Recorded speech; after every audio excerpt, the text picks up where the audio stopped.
Teherán. Este lugar es ahora un polvorín a punto de estallar.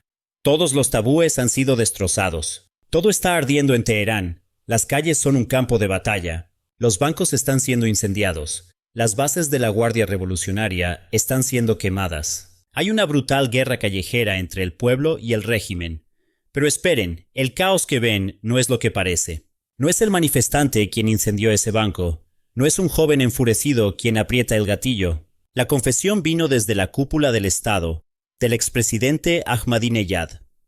Cuando la gente protesta, cuando protestan con razón por algo, el régimen envía a estas turbas contra los manifestantes. El régimen está llevando a cabo una operación de falsa bandera contra su propio pueblo para sobrevivir. El muro del miedo ha caído y el cazador se ha convertido en la presa. Ahora, esa legendaria estructura que Jamenei llamaba su muro de seguridad ha sido demolida por una confesión que viene desde dentro. No son potencias extranjeras las que incendian las calles de Irán, sino las propias fuerzas de seguridad de Jamenei. Así que parece que la idea de que quienes encienden las protestas son el ejército en la sombra, pagado por el régimen, ya no es una teoría de la conspiración. La estremecedora confesión del expresidente Mahmoud Ahmadinejad demostró que el régimen se ha convertido en un escuadrón suicida que quema sus propias ciudades para sobrevivir. Cuando examinamos la anatomía de esta impactante confesión, vemos una falla fatal grabada en los códigos fundacionales de la República Islámica de Irán. En imágenes que se hicieron virales en las redes sociales en febrero de 2026 y que luego fueron verificadas, el expresidente Mahmoud Ahmadinejad revela el secreto más oscuro del régimen. Además, lo hace con la sangre fría de un cómplice. Las palabras de Ahmadinejad se asemejan más a un informe técnico de un jefe de inteligencia que a la crítica de un político. El régimen envía a estas turbas contra los manifestantes. Vienen e incendian cosas, crean asaltos, crean caos.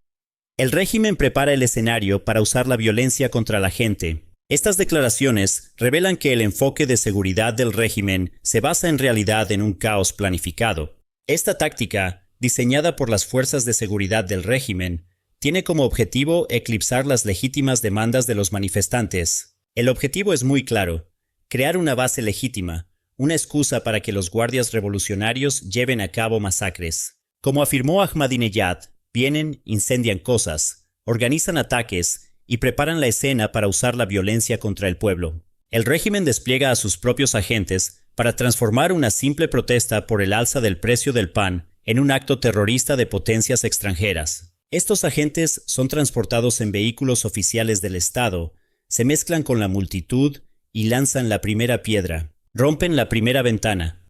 En este escenario de colapso desde dentro, las operaciones de falsa bandera llevadas a cabo por el régimen no son solo una táctica, sino un reflejo de supervivencia.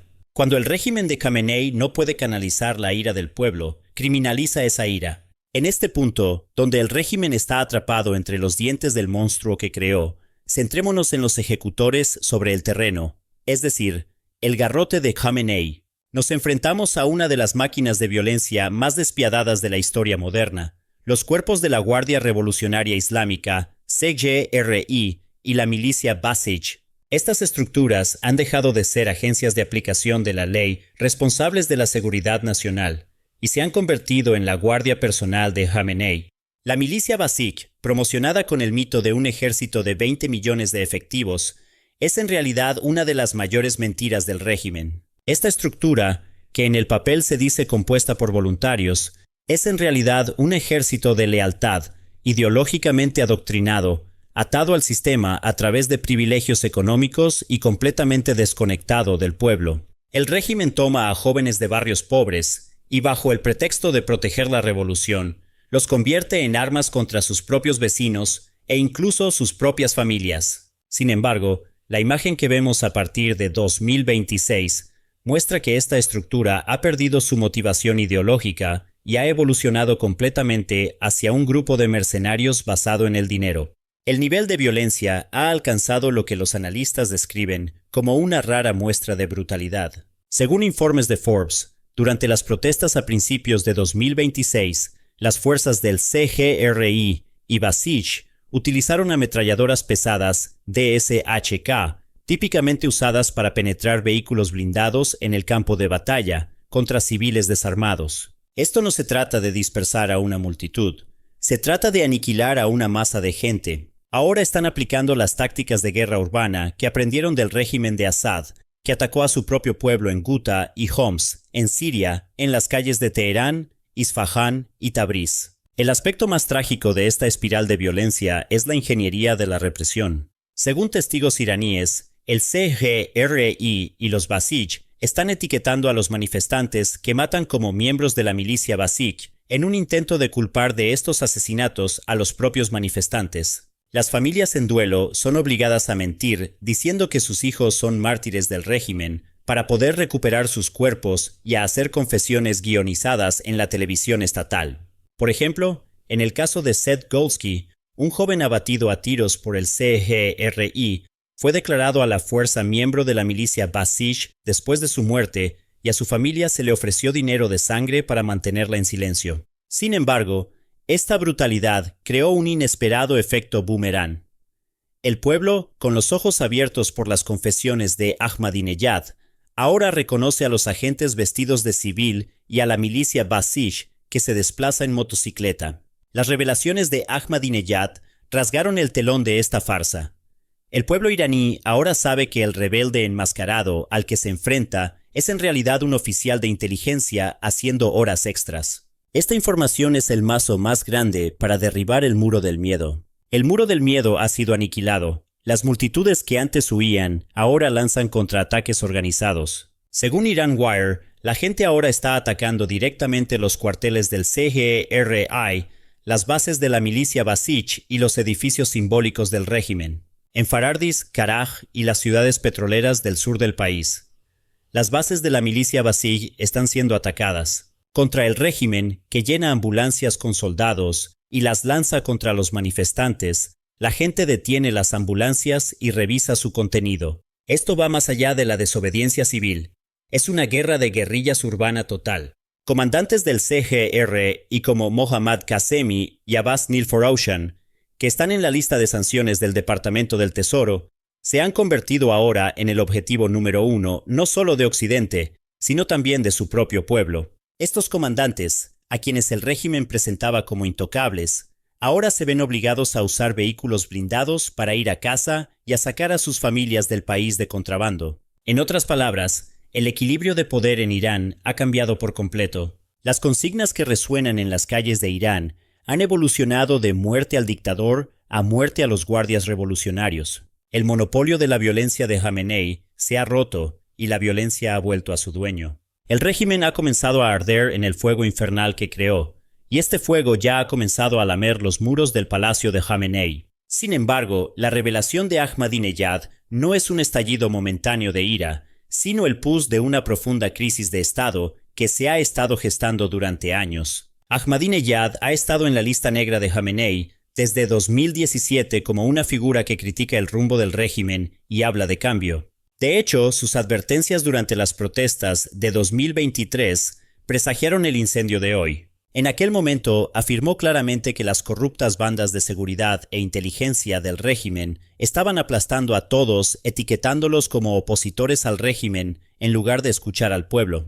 El expresidente señaló que los miles de millones de dólares gastados para oprimir a la gente se centraban en un tema diferente en lugar de resolver los problemas reales del país. Había gritado que el régimen estaba alimentando este masivo mecanismo de violencia contra su propio pueblo. La ecuación estratégica aquí es muy clara. En Irán, el cargo de presidente es simplemente una fachada frente a la autoridad absoluta del líder supremo, Ali Khamenei. Khamenei ve el vínculo que los gobiernos electos han establecido con el pueblo como una amenaza y utiliza a los guardias revolucionarios como un estado paralelo para cortar ese vínculo. La gran crisis que Ahmadinejad experimentó con Khamenei después de su intento de destituir al ministro de Inteligencia en 2011, que lo llevó a ser confinado en su casa durante semanas, fue el ejemplo más concreto de esta lucha de poder. Hoy, el mismo escenario se aplica al actual presidente, Masoud Pezeshkian. Llegó al poder prometiendo reformas económicas solo para encontrarse rodeado por el estado profundo de Khamenei. El aparato de seguridad de Khamenei ve no solo a los ciudadanos comunes, sino también a los presidentes electos, como amenazas. Los intentos de Pezeshkian de escuchar al pueblo están siendo aplastados por la orden de Jamenei de aplastar al pueblo, tal como Ahmadinejad fue bloqueado en su tiempo. Los guardias revolucionarios, utilizados por el régimen a causa de este miedo, también están expandiendo sus conexiones y riqueza durante el mismo periodo. Según el análisis del Instituto AEI, el CGRI no es solo una fuerza militar. Este grupo es visto como un pulpo gigante que controla la mitad de los ministerios, se apodera de las gobernaciones y sostiene las arterias económicas del país. Jamenei confía más en los comandantes del CGRI, que han demostrado su lealtad, que en los burócratas en la gestión de crisis. Y esta situación profundiza la brecha entre el presidente electo y el líder designado. Esta clara división ideológica y lucha de poder entre Jamenei, Pezeshkian y ahora Ahmadinejad está creando un caos en la cúpula del Estado. Por otro lado, para la gente en la calle, la situación ya no es una elección política, sino una guerra de supervivencia. Mirando el panorama general, está claro que estos enfrentamientos en las calles de Teherán no son un simple problema de orden público. Dentro de este cuadro, podemos ver claramente que Irán ha entrado en un proceso de colapso estructural y estratégico. El régimen de Jamenei ha encubierto las grietas internas durante décadas con su retórica del enemigo externo. Sin embargo, la confesión de Ahmadinejad y la reacción de la calle demuestran que este encubrimiento se ha desmoronado y el edificio está podrido hasta la médula. Lo que estamos presenciando ahora es un deslizamiento imparable desde un caos controlado hacia una guerra civil sin control. El aspecto más peligroso de este proceso es el vacío de poder y el riesgo de fragmentación del CGRI. En un escenario de colapso del régimen, con la ruptura de la cadena de mando central, es muy probable que los comandos regionales del CGRI, con su masivo poder de fuego, evolucionen hacia redes de guerra independientes. Los comandantes que hoy disparan a los manifestantes en Teherán podrían convertirse mañana en líderes mafiosos locales que controlen los campos petroleros, los puertos y los cruces fronterizos del país, cuando la autoridad estatal haya desaparecido. Esto significa que Irán podría ser arrastrado a un escenario sirio o libio, pero una versión mucho más peligrosa con infraestructura nuclear. Además, parece inevitable que este colapso interno cree un efecto dominó global. El régimen iraní es el principal motor que financia y gestiona a las fuerzas proxy en Oriente Medio. El caos en Teherán significa cortar las arterias financieras y logísticas de esta red de proxies. Mientras Jamenei esté ocupado protegiendo su propia capital, no puede enviar dinero y misiles a Beirut o Sanaa. Esta situación creará un masivo vacío de poder en la región. Cuando no se paguen los salarios de Hezbollah, cuando los hutíes se queden sin misiles, todos los equilibrios en Oriente Medio se verán sacudidos. El suicidio del régimen redibujará no solo las fronteras de Irán, sino todo el mapa geopolítico que se extiende desde el Mar Rojo hasta el Mediterráneo. Tampoco se puede ignorar la atmósfera de pánico entre las élites del régimen. Informes de inteligencia e información del terreno indican que los generales del CGERI y los magnates del régimen han comenzado a transferir sus activos a paraísos seguros como Dubái, Estambul y Canadá. A esto lo llamamos las élites del régimen abandonando el barco. Aquellos que ignoraron las advertencias de Ahmadinejad ahora están planeando sus propias rutas de escape. Sin embargo, el pueblo está demasiado enfurecido para permitir esta huida. Con la economía iraní devastada por la corrupción del CGRI y las sanciones occidentales, estas élites son vistas por el pueblo no solo como ladrones, sino también como traidores. Así, Jamenei ha caído en la trampa que él mismo tendió. Cuanto más aumenta la violencia para reprimir las protestas, más rápido pierde el régimen su legitimidad. Si reduce la violencia, el muro del miedo podría colapsar por completo y el régimen podría caer. Esta es una clásica situación en la que todos pierden. El frente interno de Irán ya ha pasado el punto de no retorno. Las soluciones políticas están bloqueadas. Las urnas han perdido su significado y solo queda el lenguaje de las calles. Y las calles están gritando muy claramente el fin de la República Islámica. Como resultado, el fuego que estamos viendo en Teherán no es un fuego que esté a punto de extinguirse, sino la pira funeraria del propio régimen. El fuego que arde en las calles de Teherán ya no se extinguirá con cañones de agua o agua a presión, porque todos saben que fueron los propios bomberos quienes arrojaron gasolina a ese fuego. El delgado hilo de confianza entre el pueblo iraní y el régimen ahora ha sido cortado y ha desaparecido. Lo que sigue no es una protesta, sino una guerra por la existencia. Y en esta guerra, el mayor enemigo del régimen ya no son las fuerzas externas, sino su propio reflejo en el espejo. Los cañones que Jamenei apuntó a su propio pueblo en nombre de la seguridad ahora están presionados contra la propia sien del régimen. La admisión por parte de un expresidente de que el Estado está aterrorizando a su propio pueblo es una declaración de que el sistema está moral y políticamente acabado. Las balas del CGR no lograron sofocar la ira del pueblo. En cambio, la endurecieron. Ya no hay vuelta atrás. El miedo ha desaparecido para el pueblo iraní, reemplazado por un deseo de venganza y libertad. Mientras la masiva maquinaria de opresión del régimen es aplastada entre sus propios engranajes, el mundo debe prepararse para el mayor terremoto de Oriente Medio. Porque cuando este régimen colapse, lo que quedará debajo no es solo Teherán, sino toda la red oscura que Jamenei ha construido a lo largo de los años. El juego ha terminado. El régimen ha perdido la guerra que libró contra su propio pueblo. El siguiente paso en el escenario aquí es, en realidad, muy claro. Cuando caiga Teherán, ¿qué fichas de dominó caerán? Podríamos ser testigos del colapso de toda la estructura.